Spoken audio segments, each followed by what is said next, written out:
Hi guys, good morning. I suppose you should be able to see the screen right now, which is the slides.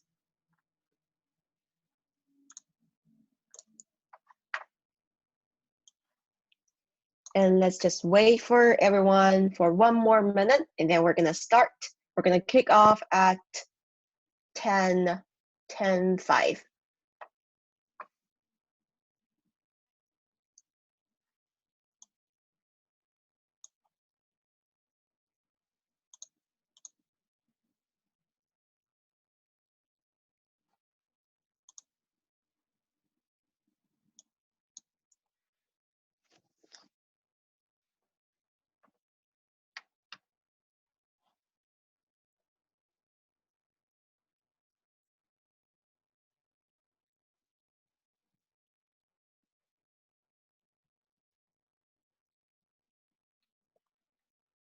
Okay, it's 10:05 now. Let's start, guys.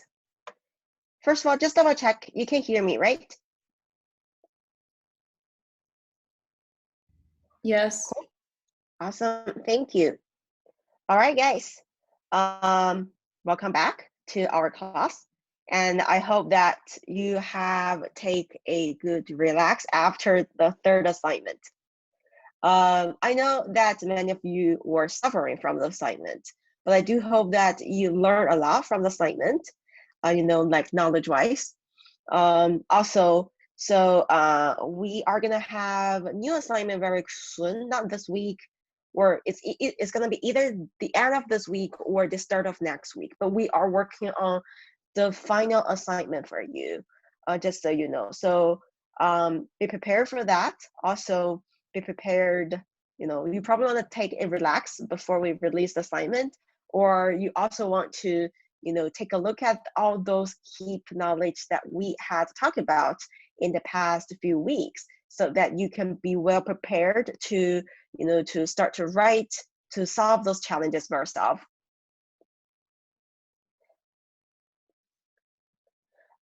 So I got questions from our chat.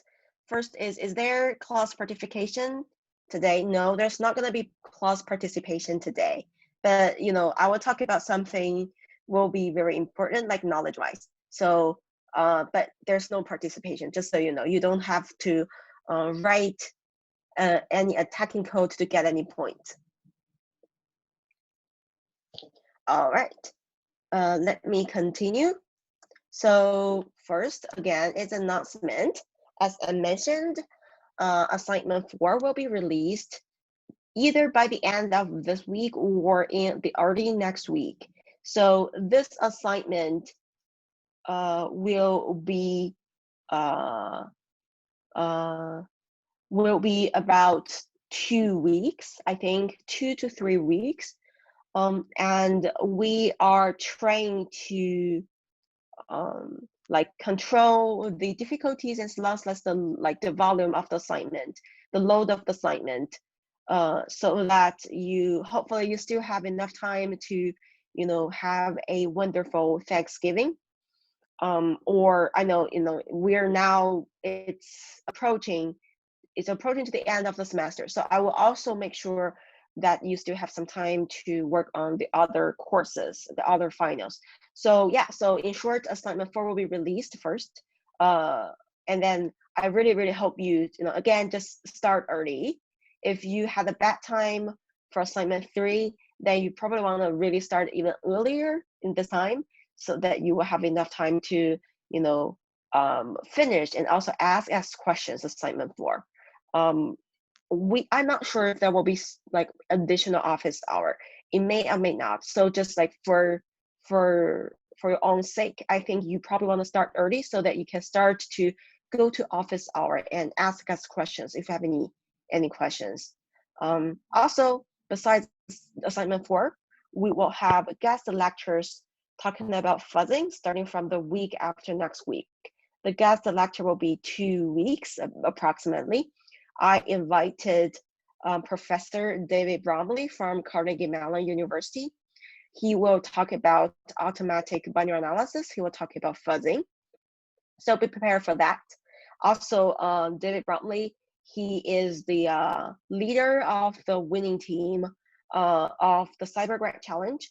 It is a huge like computer autonomous hacking competition in 2017, and he is a very professional and so he has very experienced in automatically binary analysis and automatically vulnerability discovery. So if you are interested in automatic finding bugs instead of like manually analyzing it by yourself, you will be interested in courses like that. So he will talk about fuzzing, and also he will give you very interesting, like tool snippet Docker containers for you to work on fuzzing by yourself. So be prepared for that. Also, I want to make sure that you have a Docker environment, meaning that if he is going to ship you with a container, you will be able to run the container by yourself. All right. And then the third is about CTF. CTF is going to be the last event of our course. We are still working on that, but our current plan is that we're going to have everyone as a team. There's not going to be a team like many people. It's going to be everyone play this individually, and it's going to be in Jeopardy style. It's going to be like similar to the style that you guys are working on for your assignment, but the challenge will be slightly different. We will be focusing more on finding bug by yourself. So like for the previous assignment, we mostly focusing on, practicing your skill of using all different kinds of hacking arts. It's like, you need to know how to use ROP. You need to repeatedly practice how to get ROP gadgets and connect that into your attack. So I'm mostly focusing on that part, like to exploit the vulnerability part. And then for CTF, you are gonna have this chance to really find the vulnerabilities by yourself. We're not gonna tell you where the vulnerabilities are. And also we're not gonna tell you which vulnerability this binary has. So you need to use your own skill to reverse engineering those binaries, and you need to reverse engineering that and then find a bug by yourself. You need to identify what type of vulnerabilities it is. It can be buffer overflow, format string, or heap, like a use after free, double free. Maybe it's from Tcache, it's from fastbin, all different kinds of possible possibilities. So you need to identify that by yourself, and then start to write the hacking code in order to get the flag. It's gonna be more fun, or say, unfortunately, it's going to be probably more challenging for you if you are not very familiar with like reverse engineering, or not very familiar with with hacking, although like throughout our practice. But I think that it's going to be a good chance for you to get to touch like what a real CTF can look like. And I'm very sure that after you go through this CTF, you will be able to pass the first step, like pass the first initial bar to play CTF. So after you're attending our CTF, you can start to play all the other CTFs, which will be also very fun for you, hopefully. So I got some questions from you guys asking about CTF. For example, you guys are asking how many challenges can we expect in CTF? Right now, I am thinking about like probably 15-ish CTF challenges. It's gonna be in a week. But like for you, you don't have to finish all of them. I am thinking about like normalization. Like if there's only one people get full mark, then of course I will normalize it. Or I will put that score, put that into your final grade, and then normalize it. I will probably not gonna normalize the single challenge, single CTF game, but I will consider to normalize your final grade in the end. So you really don't have to achieve all the challenges. All you need to want to make sure is that you still have a good grade in the end. And especially that's why we have 100.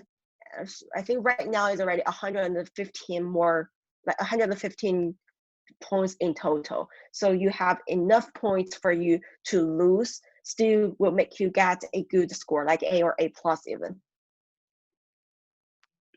Okay, and more questions from the chat. Is there any similar style online CTF to practice?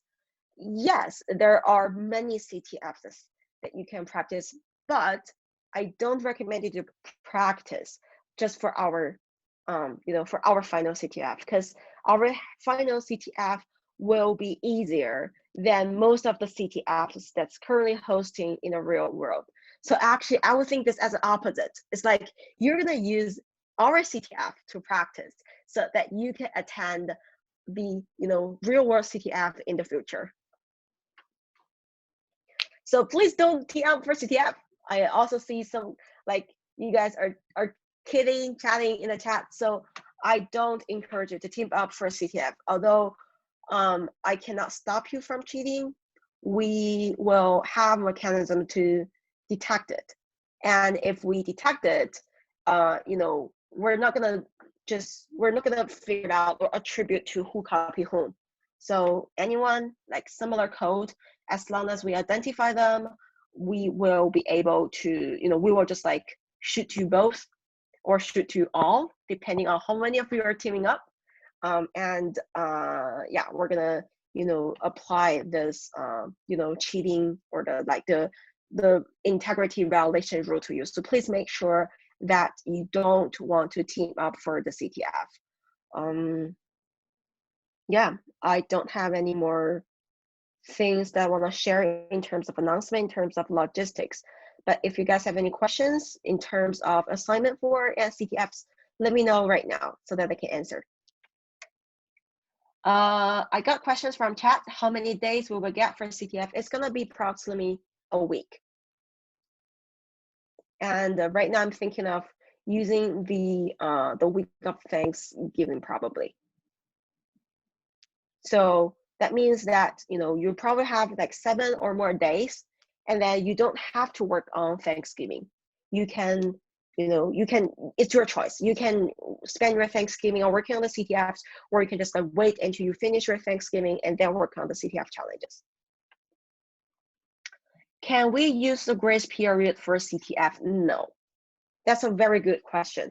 So you are not going to use the grace period for CTF. CTF is going to be, because I want to really like make it fair for everyone. So everyone's going to have the same time. Do you need to analyze network during it? No. The CTF is going to be in a similar style as our assignment. So it's not going to be attack defense. You're not going to attack other people's machine. You're not going to you don't need to analyze network. All you need to do is to make sure that you yourself achieve enough score. Cool. Looks like we don't have any more questions. What will be the difficulty level? So we want to make sure that the CTF has various difficulty levels. So that means that you can still, if you don't get a good score from previous assignment, you can still achieve some of the CTF challenges. So we want to make it has like easy challenges, hard challenges, and like also like intermediate, like moderate challenges. Also right now, it's gonna contain both, it's gonna contain reverse engineering, sorry, and format string, buffer overflow, heap. So it's gonna be across all different content that we have covered throughout the entire course. I think, like for difficult, like there will be definitely difficult one, but there will not be a lot of them. I really want to have, various challenges so that someone in our course, like super talented, they can still, have fun by tackling those very challenging challenge, but also for those who was not very familiar with CTF before, who's not very familiar with binary analysis before, they can still enjoy it by getting enough score for you to, get a good grade in the end. All right. So looks like we don't have more questions. Then I'm gonna start with today's content. I know that I posted the video late, and I know that many of them haven't got a time to watch the video. So today I'm gonna cut my content into two parts. First part is gonna have a quick walkthrough of what we have for the for a heap. That is this is also part of the content that I mentioned in the video that I posted. And then starting from there, then I will talk about fast beans. I will talk about another type of beans in heap, and then I will talk about the vulnerabilities in terms related to fast beans. Okay, so let me start with data structures of heap. And also, guys, if you have any questions, just feel free to unmute yourself and ask, or text me messages through in chat. I think right now this is like a great chance for you to ask me questions on the fly. Ask me questions while I introduce those fundamental content. So if you have questions, please speak. And this part of information is going to be very useful for you to not only just finish your tasks, finish your assignment, but also going to be useful for you in the long term when you start to program, especially if you're going to program in C in the future. And also, if you're going to get a software development job, it's going to be very helpful for you to understand the fundamental, of how program works in terms of memory management. So I do think that this is going to be very useful in your long term. So if you have any questions, don't miss the chance to ask me. All right, I'm going to start. So first, I'm going to talk about arena. This is just like a introduction. We are talking about the heap. We know that heap, if you just look at the memory, is somewhere inside the memory. And then we talk about the infrastructure, how it looks like in the free list of Tcache beans. But there are actually many beans, and then also how glibc managed to know, from heap to this very detailed information. Turns out that glibc has this nice data structure called arena that contains those information. And then skipping those for arena, if you look at arena, you can just use #back to type the command. You will get information such as fast beans and beans. So those are also beans, but those are beans different from Tcache beans. And today we're going to focus on fast beans and talking about the security issues in fast beans. And I'm going to skip those because you're going to get those content from the video, but I will talk about fast beans, like those related information, especially for fast bean.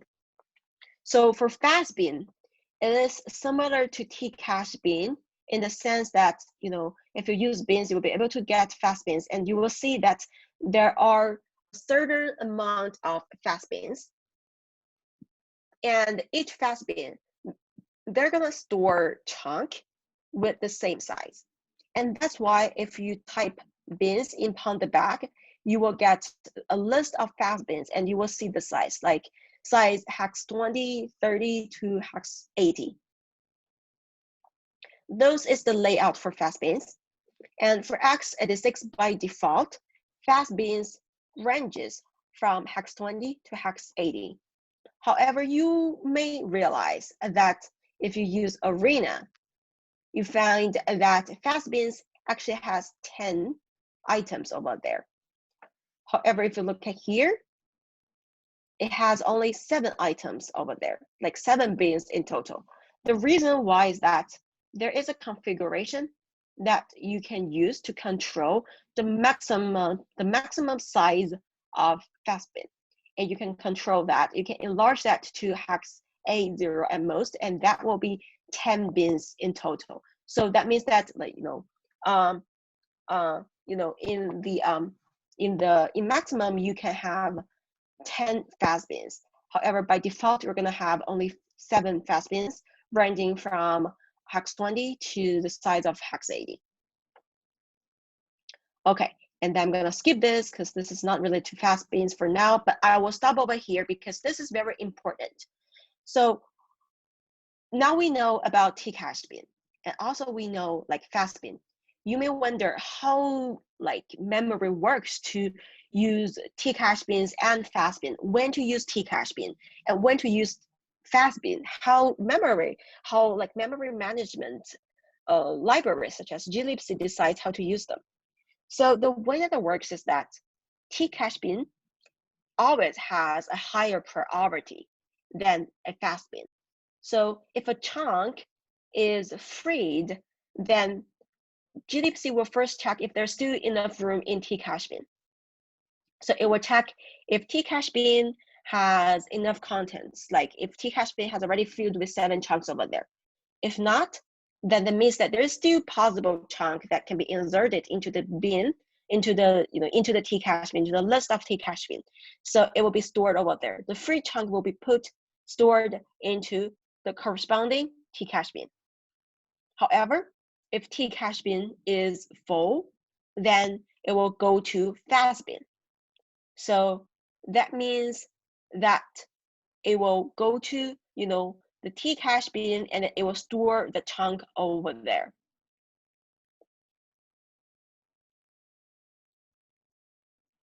And similarly for MALLOC, again, T-cache bin has a higher priority than a, T-cache bin has a higher priority than the fast bin.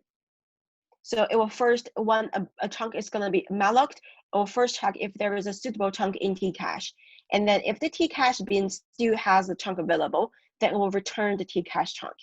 However, if there is like empty, there's no chunk stored in T-cache bin, it will then go to fast bin and check if there is any chunk available, like storing in the fast bin. And if that is the case, then you can now fill the T-cache and also use the chunk that you get from T-cache from fast bin. So in that case, fast bin is the second choice. So you want to go to T-cache bin first, and T-cache bin, if it is available, then you want to use the chunk. You want to use the chunk from T-cache bin. And if T-cache bin is not available, then you want to look at fast bin and see if there's any chunk available from fast bin. I have a question. Yes. Are there concurrency bugs with the Arena heap block? That is a good question. I don't know, actually. I think that there might be, but it's likely that's, well, I just don't know. I think so far, like right now, we've not discovered any concurrency issue. But maybe in the future there is. Also, I just checked the chat, so Kyle has just replied this message. Apparently, Kyle knows more on heap than me, so he told you that there is current heap implementation is thread safe. So at least for now, there's no concurrency bug from T-cache bin from the heap.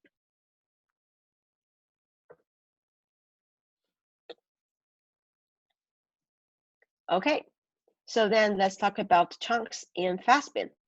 So if you still remember, in T-cache bin, we have this nice chain, and then inside the chain, every chunk points to the next chunk, right?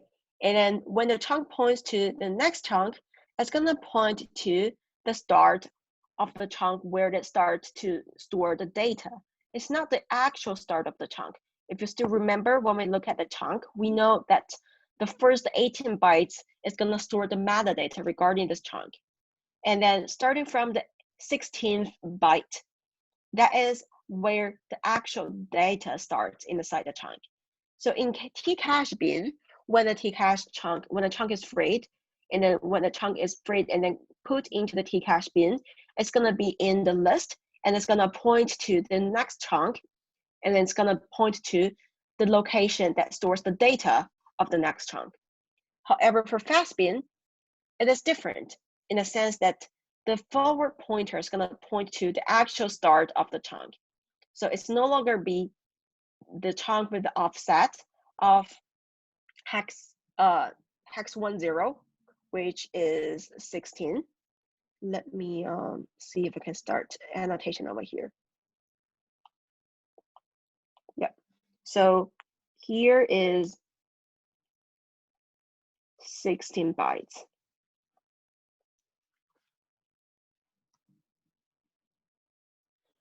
And then if we are storing chunk in the fast bin, then it will point to the start of the chunk instead of pointing to here. So there's no such 16-byte offset anymore.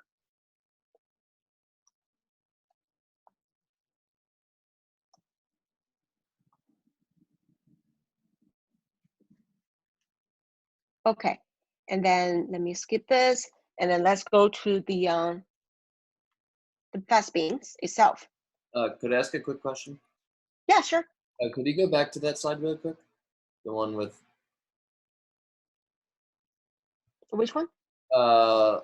that one. Yeah. So the FD pointer overwrites the data in it? Yes, yes. When the chunk is freed, the FD pointer will overwrite the data. Okay. That happens when the chunk is freed.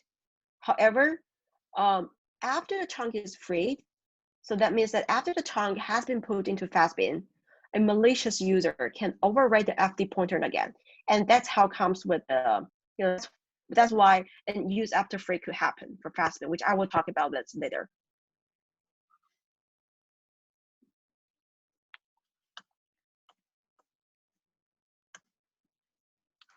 All right, now let's go to fastbins.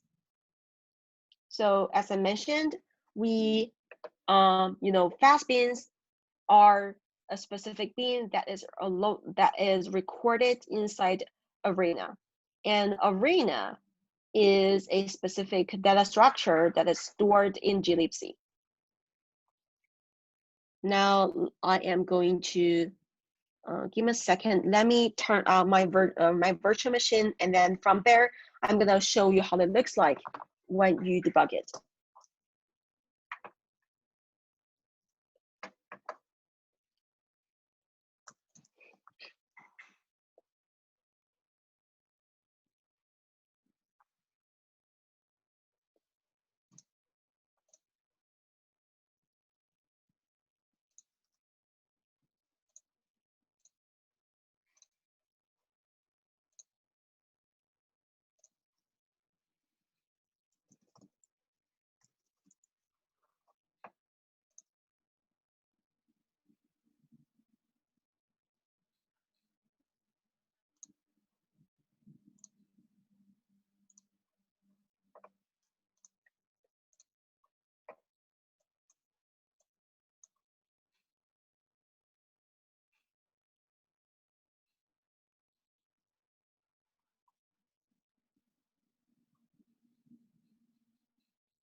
Okay, so guys, can you see my screen right now?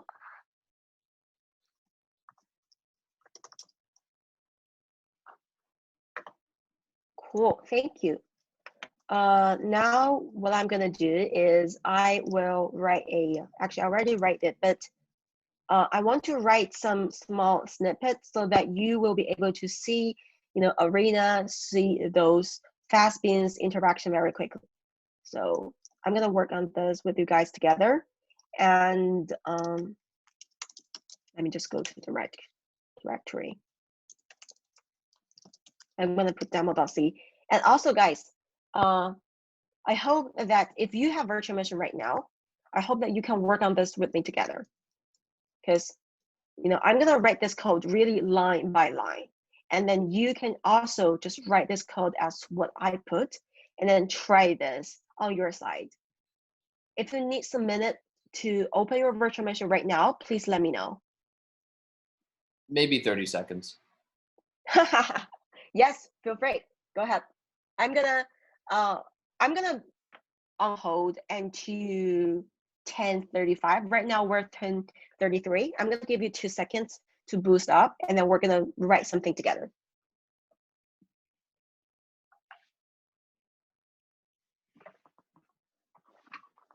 Do we need any library dependencies, or are we just using like the default libc in our virtual machine? Use the default, like the default glibc will be nice.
Okay, guys, it's 35 in my clock right now.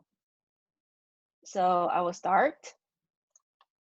And then, but I like at the beginning, I will start slow. So if you are still, trying to boost your machine, just go for it. And then I'm pretty sure that you will be able to catch up very quickly later on. Okay, I'm gonna start. So I'm gonna write this C program. First of all, this is C program. So if you look at my monitor right now, I'm writing this as the name of demo.c, but you can just put whatever name you like. So I'm gonna write std.io.h. This is just by default. And then right now, because we're using MALLOC and free, those standard memory allocation, memory deallocation function, I usually just put this header as well, stdlib.h. Okay, and then in main.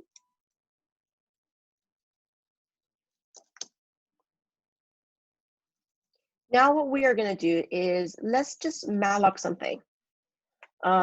Let's malloc, let's say malloc some random number, okay? And I will put this as a pointer. And then I'm gonna do p with the malloc of the size of 20. Well, actually, let me just do the 10. It doesn't really matter, but I'm just make it a little bit smaller as 10. And that's it. Now, let's compile it. Use GCC. I'm gonna use it, just use the command line.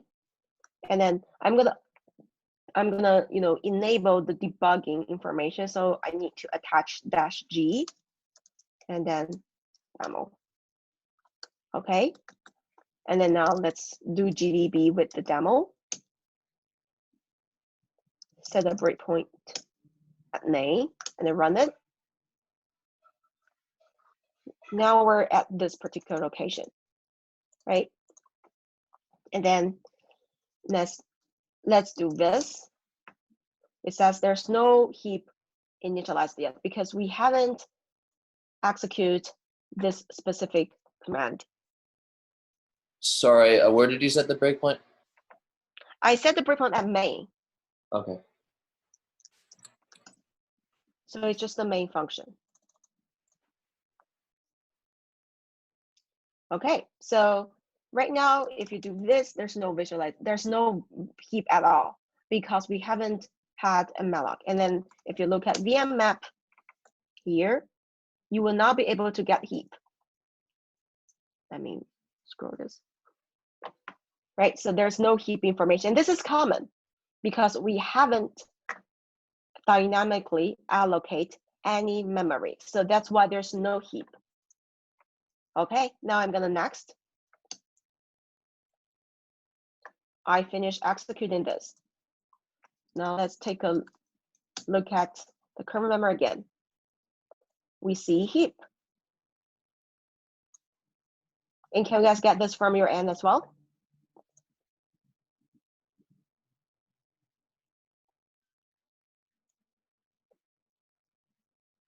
Good. Okay. And now if you do this, you'll be able to get, this is Tcache, right? As I mentioned before, if you still remember, this light blue one, this is Tcache. It has the size of hex 250. And then this is the newly allocated chunk. And then this is the top chunk. Like this is the rest of the larger chunk that can be used to allocate new memory. All right, so this is the chunk that we just got. It has the size of hex 21. And then here, right now, if you do arena, ARENA, arena, you'll get this information. Like it has a lot of beans and it has fast beans Y. Fast beans Y is the fast bean that we will touch later on. And then those are the other beans, like those are the assorted beans, small bean, and fast and large bean. Okay, so this is just the start of our program. And then now I'm going to exit it because we're going to continue to write more fun things over here. The next thing that we're going to do is now let's malloc a lot of chunks. Let's say let's malloc 10 chunks.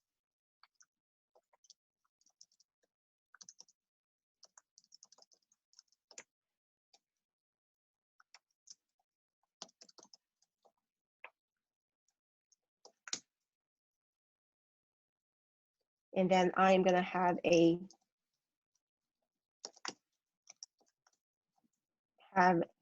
an array for the pointer.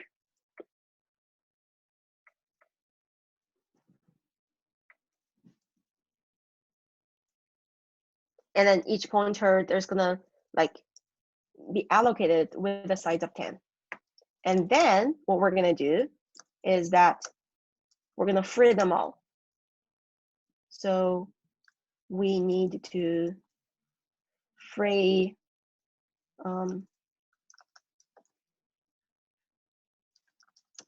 each chunk.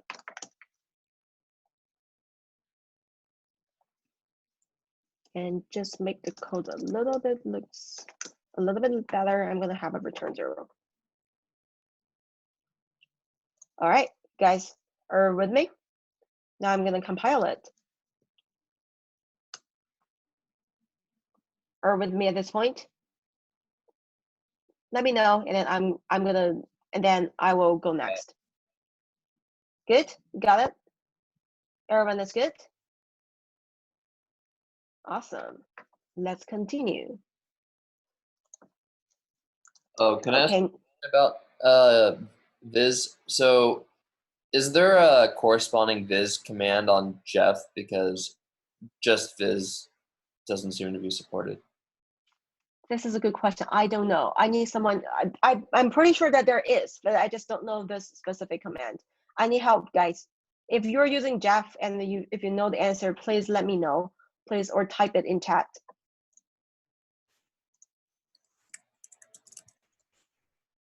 I heard someone is typing. Actually, Kamal, you know, why don't you just Google it? I'm pretty sure that if you Google it, you will get some answer. I took a quick search earlier and I didn't come up with anything, but I'll look again. Yeah. Oh, maybe it's called heap. Heap chunks. I know heap chunks is a command, but not that one.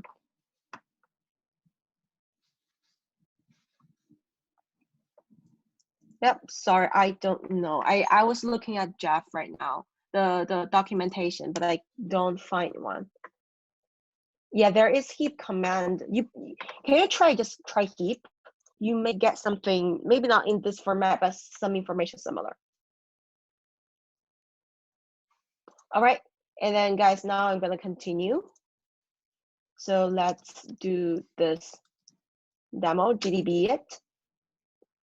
And then again, let's just break main. Actually, besides break main, I am going to open the number, and that's set a breakpoint between MALLOC and the fray. So it's like right before fray. Okay, I'm gonna set this breakpointer at 11 before executing fray. And then continue. Am I running it? I don't know actually. Whatever, we can just run it right now.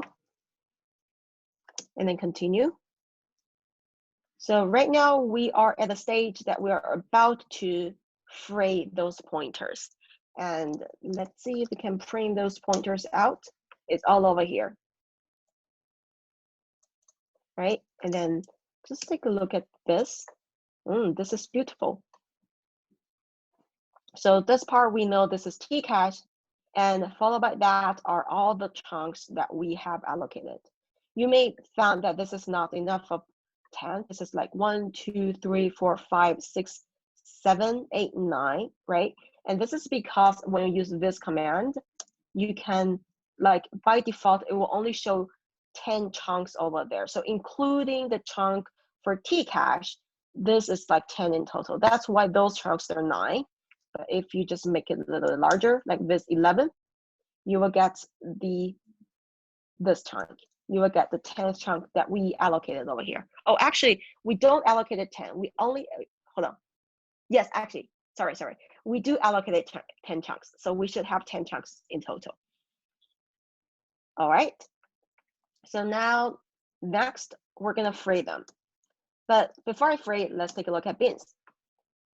Just check that T-cache bins is empty, fast bins is empty. It's all empty, right? Okay, guys, now let's continue. Let's do this next. Now we finished one time of fray. And then let's check bins. We see there's one T-cache bins already. And then let me continue, run that and use N to like go through this statement by statement. You got 2 bins. Okay, let me just do this a little bit more. And now you got 4 bins. Okay, now what I'm gonna do is I am going to, actually, let me just do this next by next. I think this is safest for us to visualize it. All right, now we have 6. Continue. Okay, now we have 7 items in T-cache bins. So that means that by the time that we do fray next, it shouldn't not go to T-cache bins anymore, because right now T-cache bins is full. And let's do it. Again, a fray. And take a look at bins. The chunk goes to fast bins. And it goes to fast bin with the size of hex 20. Did you guys see it? Okay. So this is the bin. This is the chunk that goes to fast bins. And remember, this chunk is with the address of 660. The end is 660, right? And now let's take a look at chunks. We could use actually heap command imp on the back. You will be able to get all the chunk information. So there are chunks that are in T-cache already. It says that this is the address and this is the size, right? And then there is also chunk in fast bins. This is the address and this is size. And now if you look at the fast bins address, it ends with 330. And if you look at the bins notation over here, fast bins chunk also ends with 330. This is the link of fast bins. However, if you look at T-cache, so T-cache, these are 250, right? It ends with 250. But you will not be able to get any 250s over here from T-cache bins. You will only get 260s. And this is because Tcache beans, it only store the location of where the data starts, which is, which contains the 16 bytes offset. So in this chunk, this chunk starts with 250, right? However, if you look at Tcache bin, the corresponding one is going to start with 260s. It's just like different bins, it has different way to record each chunk, but actually this 260 and this 250, they are actually referring to the same chunk. All right, and then if you do arena, let's check the arena information. You found that fastbins, it has this record now. Remember that previously they're all 0, and now because we have one chunk in fastbin, the fastbins list, this array, they will update, and the chunks information will be stored over here in fastbins 1.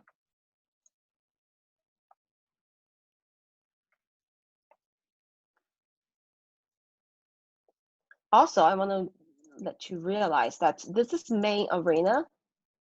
This is the, if you do X info, which is to check which part does this like address coming from, X information, you will get this address coming from the data segment of libc 2.27.so.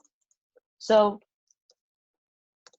let's do this again to check all the virtual memory. So libc has a data segment, right? And main arena, which is the information, which is the arena information, gonna store all the information about heap, those beans information. This is actually data structure stored in the data part of libc. So libc controls the heap. libc controls the allocation, the allocation free, and the way that it controls it is to use main arena to store all the current status information in terms of a heap. And starting from there, it knows, where the current beans are, what chunks are stored inside each bean, and then glibc uses that information to control the entire process. All right, so far, any questions? Could you go up really quick? Yep. Go up just a little bit higher.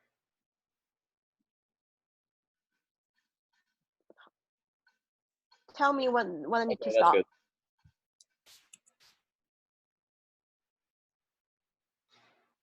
Okay. All right, so if there's no questions, then guys, we're gonna start with the security part.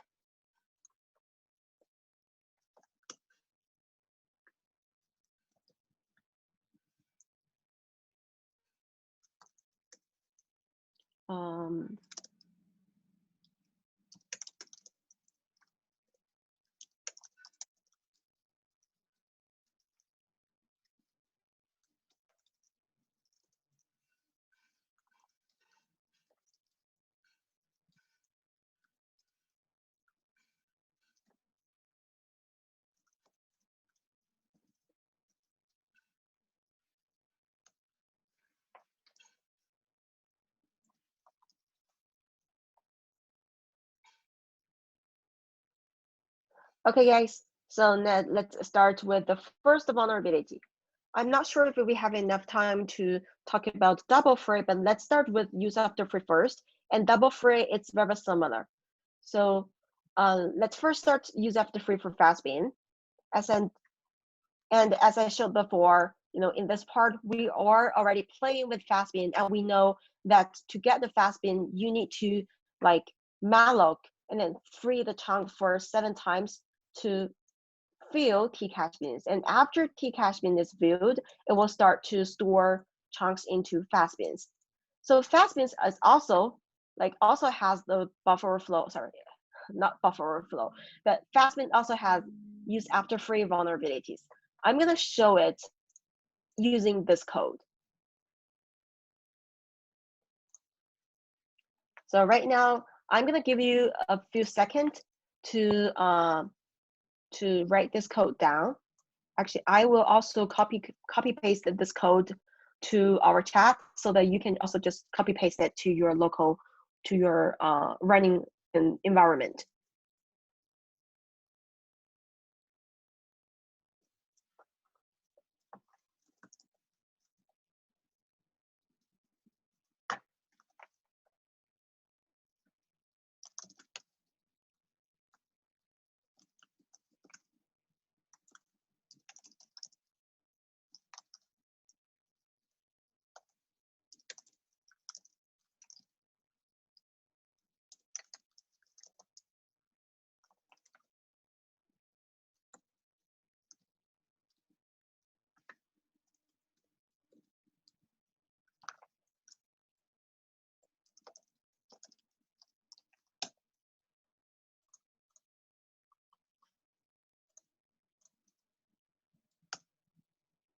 All right, guys, I copy pasted in our chat.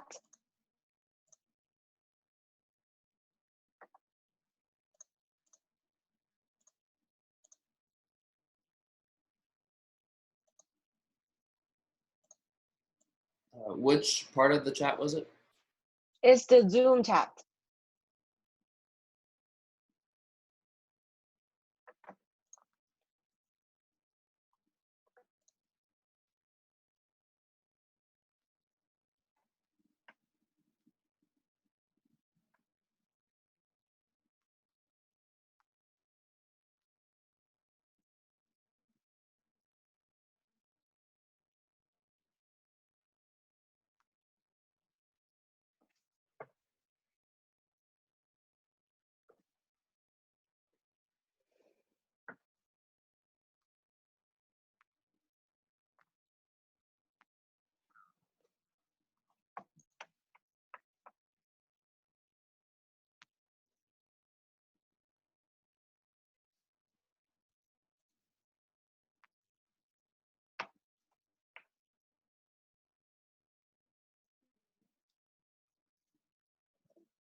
So after you copy paste this in your code, then you want to run it.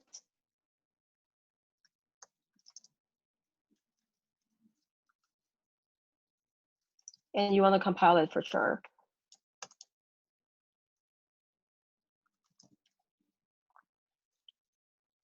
And when you compile it, do remember to take the -G option so that you can debug it. You can see the source code. After that, let's gonna run this together. And again, I'm gonna just break it in the main and then run it.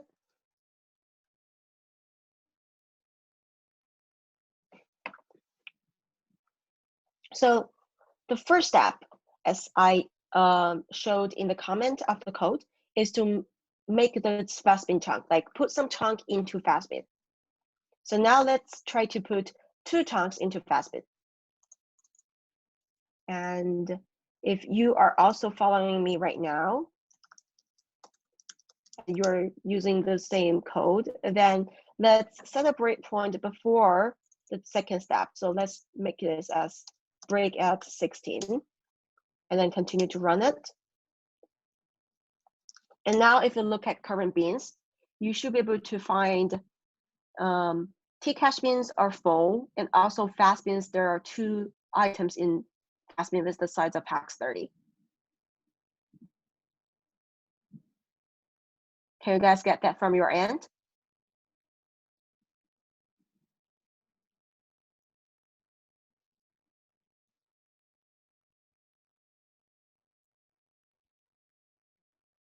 Okay, so next we're gonna do is that I want to make this fast bin vulnerable. And the way that I'm gonna make it vulnerable is that I want to just link something over here. So I wanna put a malicious victim after this fastbin item. So I want to fake the fastbin looking like that there is a victim object that is followed by this specific chunk. So if you look at the code, you found that I just specify a victim. Like it doesn't have to be PTR0. I just put a random value over there. For you, you should be able to control that. You need to specify the victim object that you want. Not this specific demo, but like in the future in your assignment, you need to think about which part of the memory that I want to make it victim, so that I can do an arbitrary edit. I can do a from there, I can do an arbitrary execution.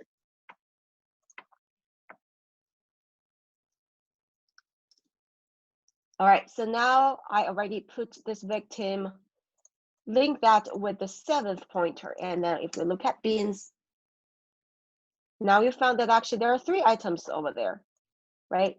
Originally, let me scroll up. Originally, the beans has 2 items, and with D0 and A0, right?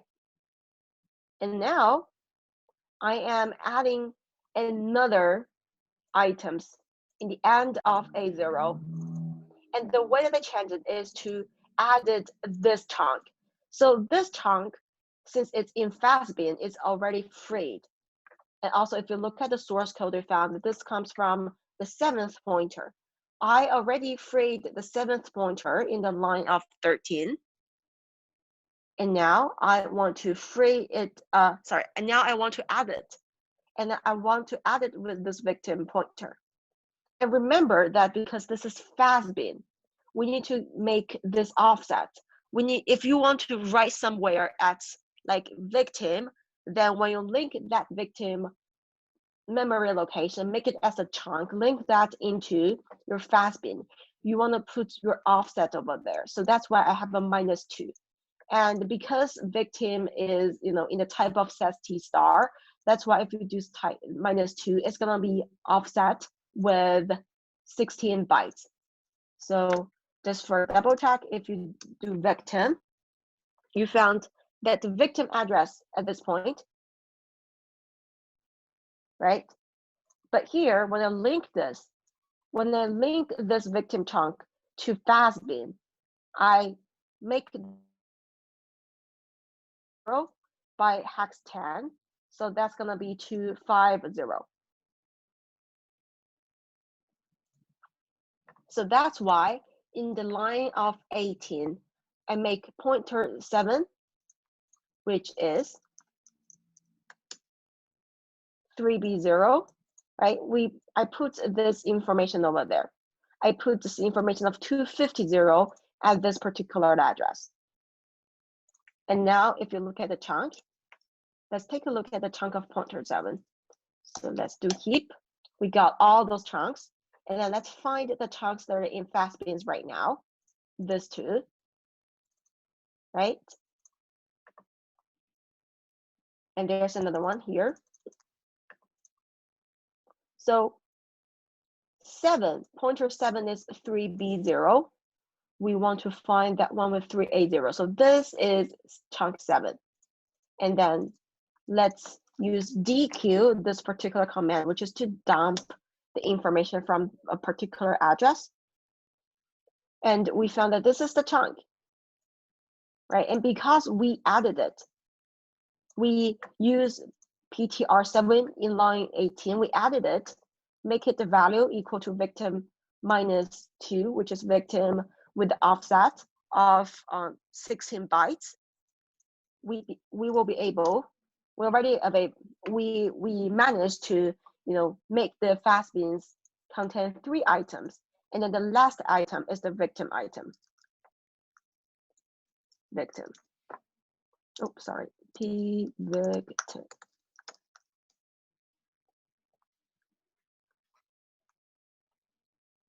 Okay. At this point, do you have any question?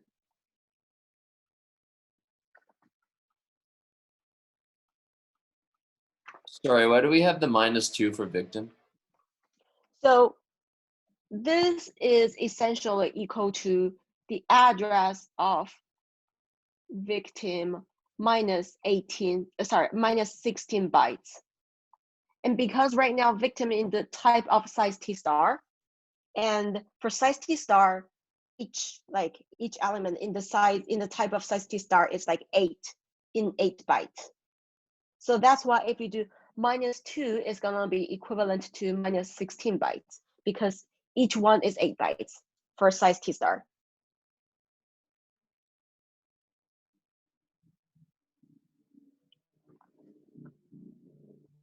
Okay, and I got another question from our chat asking why did the address for the 7th change to A0 from B0?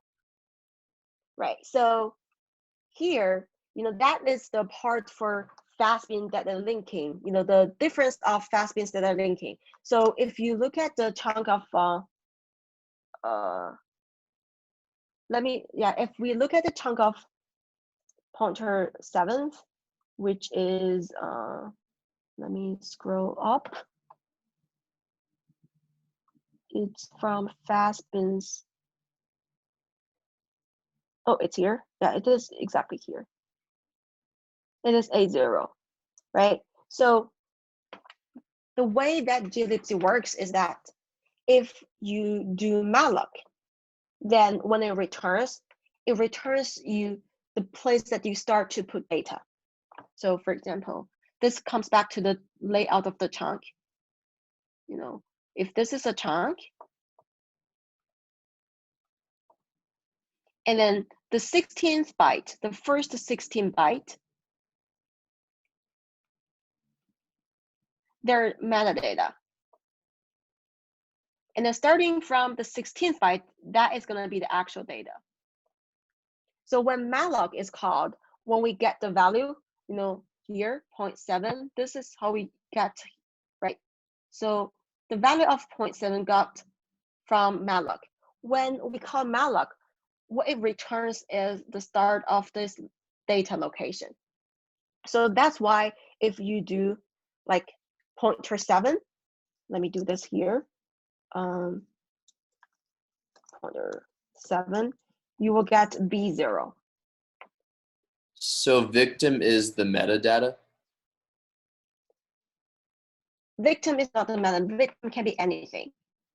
Oh, I mean, victim -2 is the metadata? No, victim -2. Oh, okay. Yes, you're right. Victim -2 points to the metadata. Oh, okay. And so you're which points to start. Yeah, go ahead. So you're taking the 7th index, and then you're getting you're setting the 7th index to be the metadata of the very first, because victim starts as a pointer to the first element of the array, and then you're just taking its metadata. You're setting its metadata to be pointers. Pointer 7 is the metadata of pointer 0. Pointer 7 is the metadata of, well, not exactly. Not exactly. Let me explain this again. So pointer 7, like victim, it can be anything, right? Like you just specify what victim that you want to write. For example, let's just right now consider victim is not PTR0. It can be any arbitrary value, okay? Something like that, okay? But then we know that the target for us to write content into this location.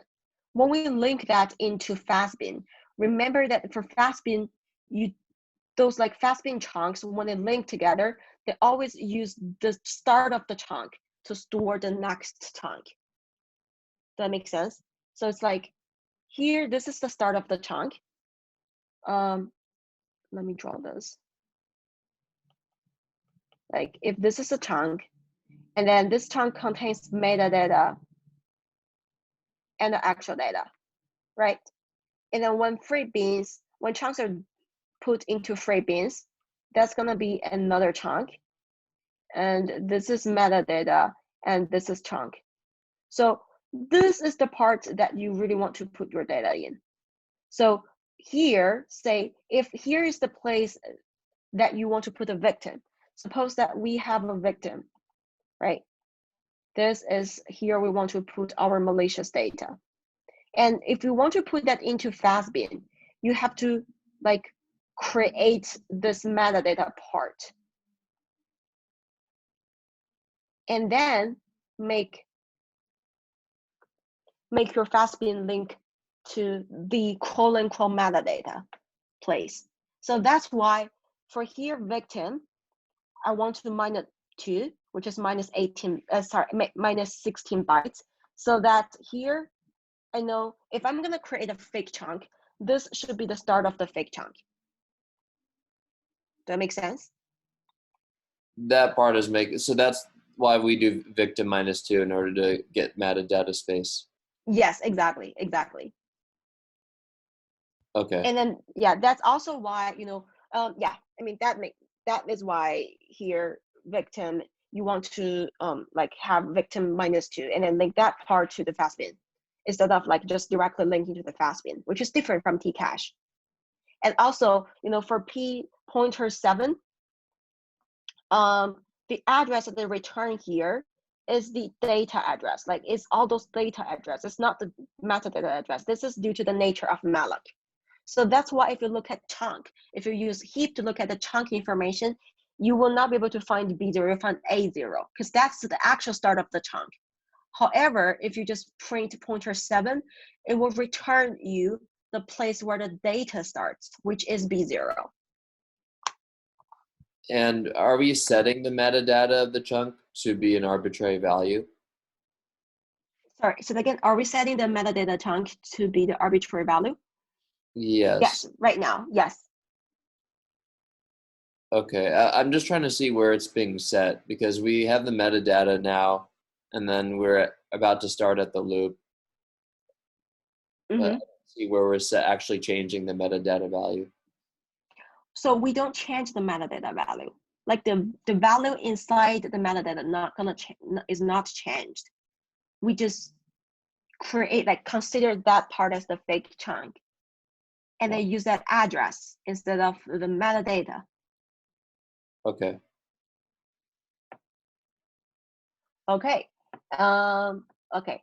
Let me now continue. I'm clearing this out. So right now we're at a place that we already do like use after free and then put a victim. This is victim again. So put the victim into the fast bins. The next that we're gonna do is we're gonna malloc. And remember that previously we said when malloc is happening, it's gonna first check Tcache bins, right? So if it checks Tcache bins, it will find that there is still a lot of chunks that's available in Tcache bins. So it will use Tcache bins chunk first. So that's why in the third step, we're gonna first of all consume all the Tcache chunks. We're gonna do 7 times of malloc. Okay, now I'm gonna set another breakpoint at the line of 23. And then I'm gonna do continue. Okay, and now let's take a look at the bins again. So now Tcache bins is empty, and there are still 3 items inside the fast bins. And the next that we're gonna do is we're gonna do malloc. And notice that here is different. The way that fast bin works is that when Tcache bin is empty, and when a malloc is requested, it's gonna use the first chunk in fast bin to respond to the malloc. And then for the rest of the chunk, it's gonna move to Tcache bin. This is like the duplicate refill the Tcache bins process. And also right now, let's just remember the order. This is D0, this is A0, and then this is 50. Okay, now let's do another next. And let's take a look at the bins again. So now it becomes to 260 and B0. So it's different. Now let's go back. Actually, let me write this down somewhere so that we can compare this very straightforwardly. Okay. I'm gonna write this information over here. I will say this is after.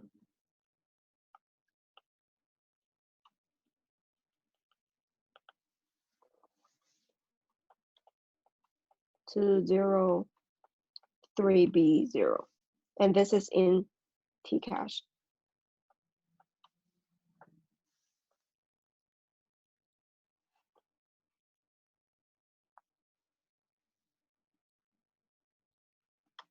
And then let me scroll up.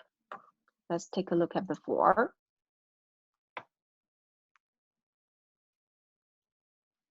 So this is before. And it is in fastbean.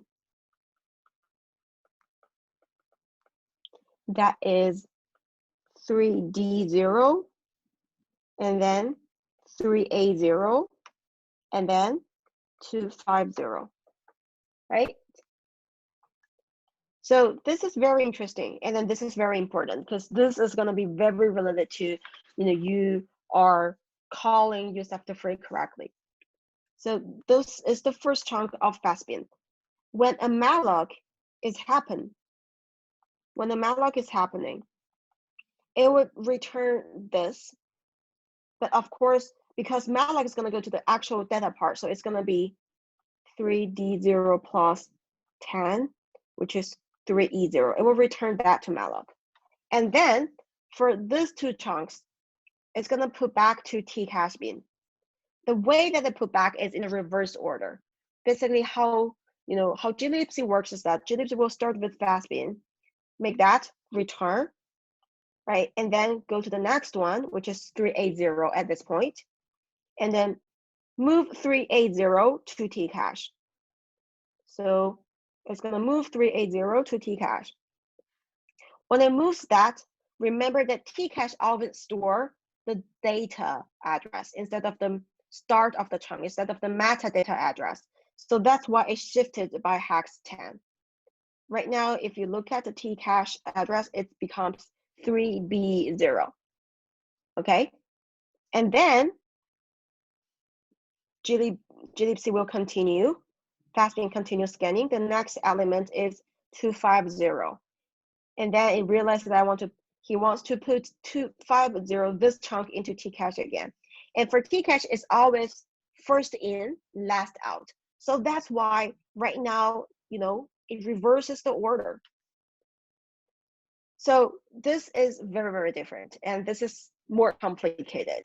You want to make sure that when fastbean has a multiple content, and then when malloc is called, the first item will return back to malloc. And then the other items, they're going to flip their order, stored in Tcache. And also each items are going to, with this, hex 10, 16-byte offset, because the way that Tcache locates each chunk is different from fastbean. All right, makes sense, guys? Now we have to continue. We have to move very fast now since we're running out of time. Let me clear this up.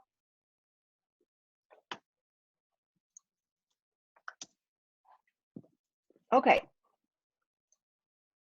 So next, then what we're going to do is that we're going to do malloc again. And remember, 260 is the victim that we're looking for, right? So now if we do one more malloc, we know that the Tcache bin chunk will return and we'll be able to get, oh, sorry, actually, not this one. Where is the victim? Let me print the victim. Yeah, so it is this one. So right now, if we do malloc again, this will be the malloc.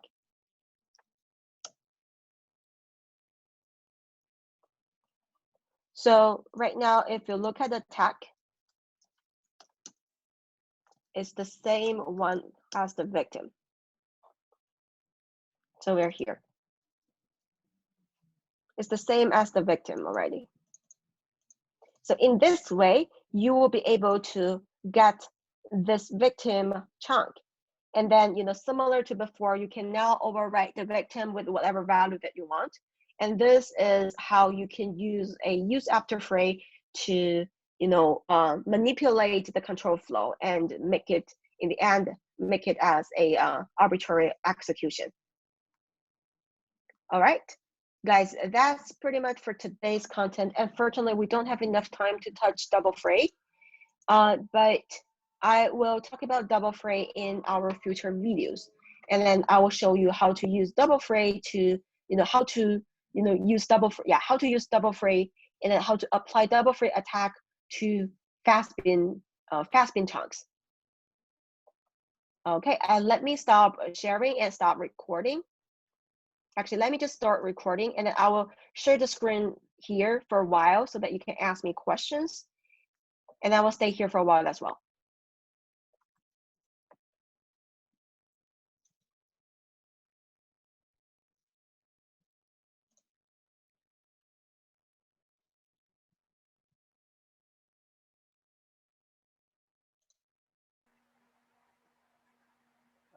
Are you going to answer questions, Steph? Yes, but give me a second. I am trying to figure out how to stop recording. Sorry. Looks like I'm the host. Who? Oh, you're the host? Okay.